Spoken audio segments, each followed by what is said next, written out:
मेरी बात सुन लीजिए, मेरी बात सुनिए।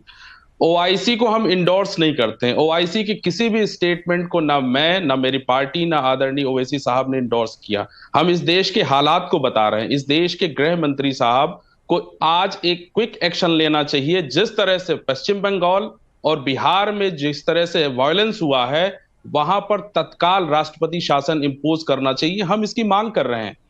आप क्या इसकी मांग करेंगे? क्या भारतीय जनता पार्टी ने पश्चिम बंगाल और बिहार में राष्ट्रपति शासन की मांग की है? नहीं की है। हम मांग कर रहे हैं। हम ये मांग कर रहे हैं कि इस देश का जो संवैधानिक ढांचा है उसको चरमरा दिया गया है, उसको तोड़ा जा रहा है। उसको लेकर के गृह मंत्री साहब ने कोई स्टेटमेंट नहीं दिया। आप ओआईसी को इंडोर्स कर रहे हैं। आप ओआईसी के माध्यम से इस देश में नफरत को एक नई दिशा देना चाहते हैं। अभी शलभ साहब ने कहा है कि कश्मीर की बात कही है। आज कश्मीर किसके अंडर में है? सेंट्रल गवर्नमेंट के अंडर में है। 370 हटने के बाद कितने सारे घटनाएं हुई हैं, वो किसके लिए जिम्मेदार है? वो कौन जिम्मेदार है?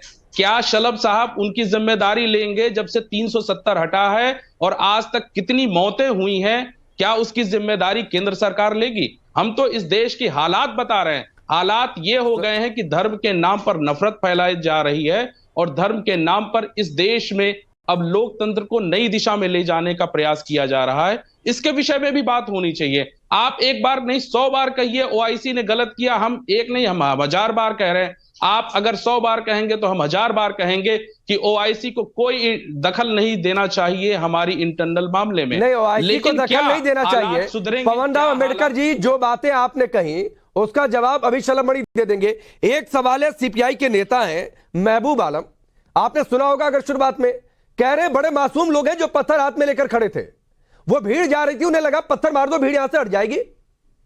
राकेश साहब, मैं इसका जवाब देता हूं। जो पत्थर चला रहा है, जो हथियार लहरा रहा है, लोगों में भय का माहौल पैदा कर रहा है, सबको जेल भेजिए, सबको सजा दीजिए। लेकिन इस देश के हालात को आप सुधारने के लिए प्रयास करिए। शलभ साहब, अभी तक प्रधानमंत्री जी के मुख से एक भी वक्तव्य नहीं आया है कि इस देश के नागरिक जवाब दीजिए, फिर मैं करण वर्मा का रुख करता हूं। प्रधानमंत्री साहब, शलभ जी सुन लीजिए, आपने शलभ जी का नाम लिया तो उनसे जवाब भी सुन लीजिए। देखिए, बिहार के अंदर भीतर ये घटना हुई और वहां पर क्या हो रहा है? दलितों को चुन चुन के मारा जा रहा है, पिछड़ों को चुन चुन के मारा जा रहा है। वहां पर जो आतताई हैं, उपद्रवी हैं, बिहार सरकार के संरक्षण में, आरजेडी और जेडीयू की सरकार के संरक्षण में लोग वहां पे घर छोड़कर भाग रहे हैं।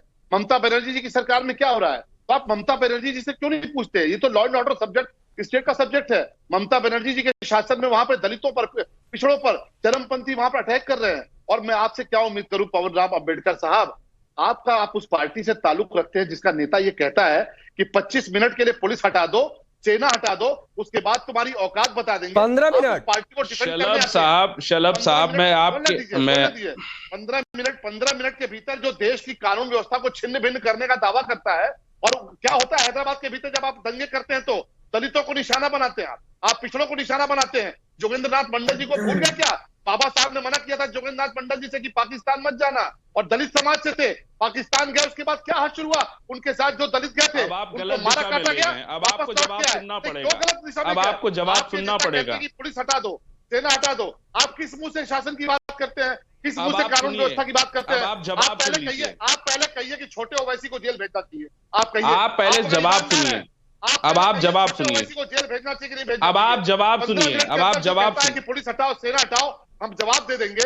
जो व्यक्ति इस देश की कानून व्यवस्था को चुनौती देता है, इस देश की संप्रभुता को चुनौती देता है, बाबा साहब के संविधान को चुनौती देता है, आप उसकी पार्टी को डिफेंड करते हैं। आप पहले कहिए कि छोटे ओवैसी ने अपराध किया है। आप पहले अब जवाब सुन लीजिए। राकेश साहब, मुझे पूरा अनइंटरप्टेड टाइम चाहिए। ठीक है, मैं आपको 30 सेकंड देता हूं, उसके बाद मैं करण वर्मा और अजय जी का रुख करूंगा। उन्होंने अभी तक कुछ नहीं बोला है। 30 सेकंड पवन राव अंबेडकर आपके।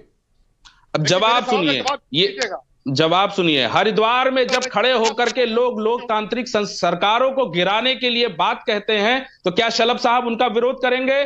जंतर मंतर पर खड़े होकर के इतने घिनौने शब्द का इस्तेमाल किया जाता है, देश को तोड़ने की बात कही जाती है। शलभ साहब, आप पहले उसका विरोध करिए। आप विरोध करिए कि रायपुर में किस तरह से गलत भाषा का इस्तेमाल किया गया है, उसकी बात करिए। और रही बात, अगर आप बात कर रहे हैं इस देश के ढांचे को, सबसे पहले इस देश में धर्म के नाम पर नफरत किसने फैलाई? आज इस देश में धर्म के नाम पर नफरत कौन फैला रहा है? आप छोटे ओवैसी पर भी बोलते हैं। छोटे ओवैसी साहब को कोर्ट से परमिशन और कोर्ट से बरी किया गया है। परमिशन मिला? हरिद्वार कोर्ट से पूरी तरह से बरी किया गया है, कोर्ट से बरी किया गया है। हरिद्वार